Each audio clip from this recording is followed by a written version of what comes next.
Ouais, c'est vrai qu'on a vu beaucoup de carences mercredi. Alors la question c'était de savoir comment on allait évoluer ce soir côté lensois. Je propose de regarder ensemble la compo concoctée par Jean-Pierre Papin pour y découvrir beaucoup de surprises, avec notamment l'arrivée d'un garçon qu'on n'a plus vu en Ligue 1 depuis plus de 2 ans. C'est Mounir Diane, titularisé de dernière minute sur le côté droit du milieu de terrain. Jonathan Lacour pour conduire la manœuvre de cette équipe et pour alimenter surtout Harouna Dindan. Ça aussi c'est un poste assez inhabituel. Et puis la dernière surprise, la surprise du chef de dernière minute, c'est l'absence d'Adama Koulibaly qui a été blessé, qui est remplacé par Kader Mangane. Le voici, Mounir Diane, on le découvre ou on le redécouvre. Il avait été prêté la saison dernière en Ligue 2 et retrouve donc cette équipe lensoise qui subit dans les premières minutes ici à Sochaux, avec ces lensois qui sont acculés sur leur but et un premier ballon sauvé in extremis par Vedran Rougneux, un ballon qui a été contré par le tibia de Kader Mangane. Superbe réflexe du portier du Racing Club de Lens pour sauver les siens. On est en tout début de rencontre. Sochaux qui insiste beaucoup comme depuis le début de saison, mais qui arrive rarement à convertir ses nombreuses occasions. C'est vraiment le drame sochalien de ce début de saison. À la place de cela, eh bien, on découvre une équipe lensoise qui contre avec Monterrubio pour Dindan. C'est la première occasion pour les Lensois et ça fait mouche encore une fois par son homme providentiel Harouna Dindan, qui avait déjà débloqué le compteur 100 et or mercredi face au Stade Malherbe-Caen, qui vient encore une fois délivrer les Lensois.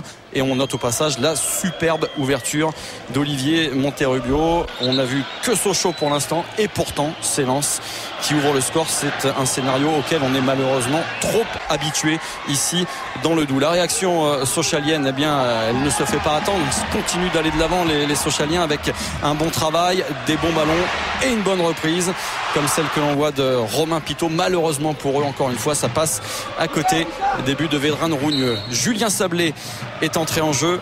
Il déclenche ce coup franc et oblige Teddy Richer à une superbe parade. Sablé qui, un petit peu plus tôt dans la partie, a remplacé Nenad Kovacevic, blessé côté lensois. C'est un nouveau coup dur pour les hommes de Jean-Pierre Papin qui vont devoir se passer de Kovacevic, un des hommes clés du milieu de terrain lensois en ce début de saison. 1-0, c'est le score à la pause. Donc pour les 100 et or qui s'en sortent plutôt bien, puisqu'en phase 2, il y a toujours cette équipe sochalienne qui continue de proposer de belles choses, mais qui pêche malheureusement dans la finition, comme on le voit encore ici, avec ce ballon porté devant les buts de Rougneux, mais une fois encore cafouillé et par Julien Quercia et par Michael Isabé. On revoit cette tentative d'Isabé repoussée par Rougneux, contrée par Demont.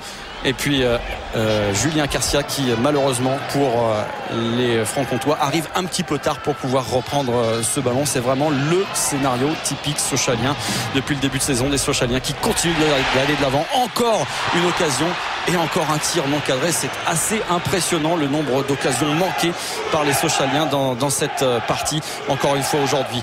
Harouna Dindan seul en pointe, ça c'est le scénario classique côté Lens ce soir. Harouna Dindan qui s'arrache, qui perd fort, qui continue d'aller de l'avant. Regardez, il va alerter, le ballon est contré, qui s'arrache encore une fois Harouna Dindan pour servir en retrait Monterrubio et la frappe fait mouche. On avait vu tout à l'heure la passe décisive de Monterrubio pour Dindan. Cette fois-ci c'est l'inverse, même si c'est légèrement dévié par le talon de Jonathan Lacour qui n'était pas en position de hors-jeu.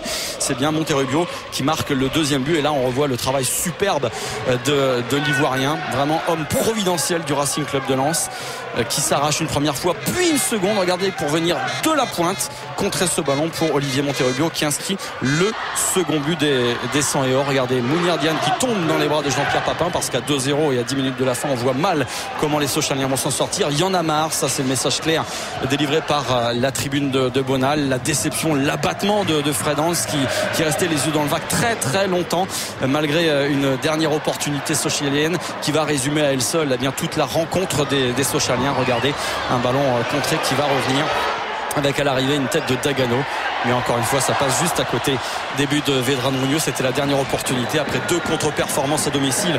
Lens glane enfin les 3 points, une nouvelle fois loin de ses bases, et cette grosse performance, les 100 et or la doivent encore en grande partie à leur buteur providentiel Harouna Dindan.